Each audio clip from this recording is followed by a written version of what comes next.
gente vai falar sobre o am, is, are e as formas de perguntas, tá? Questions. Am I late?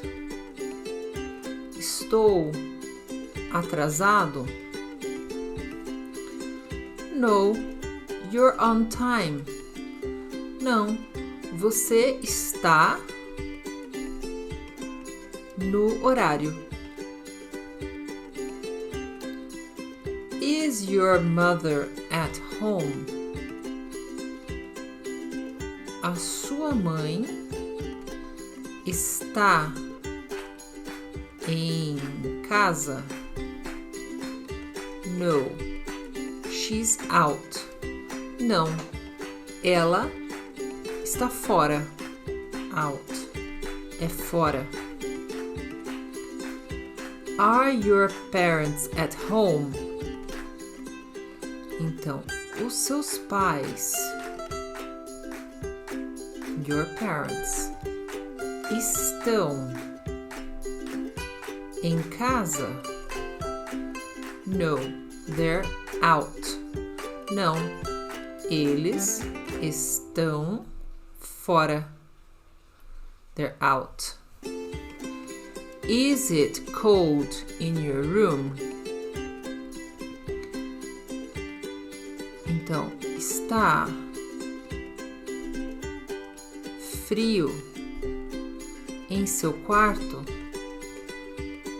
Yes, a little. Então, esse yes, sim, né? A little é um pouco.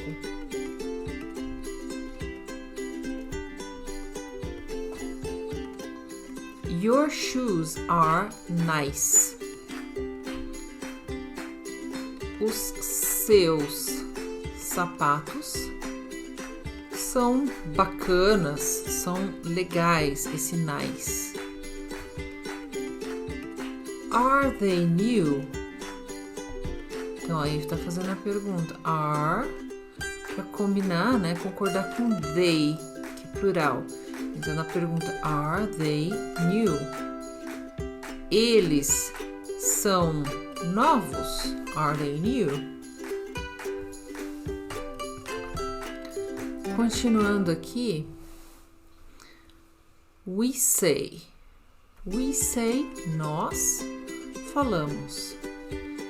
Is she at home? Ela está em casa?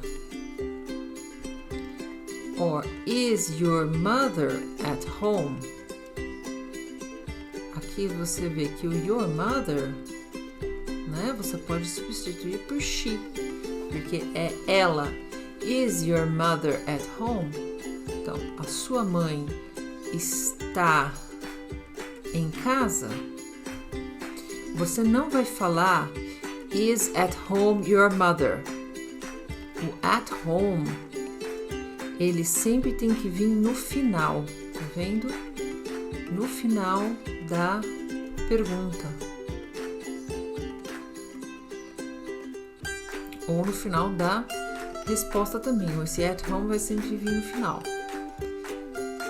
A próxima pergunta. Are they new? Então, eles são novos, né? Esse they foi usado para your shoes. Your shoes, seus sapatos. A gente usa they para substituir, tá? Aí na pergunta, are your shoes or are they new? Eles são novos. Você não pode falar are new your shoes. Você tem que colocar primeiro o que é. Are your shoes new? O new vai para o final da pergunta, tá?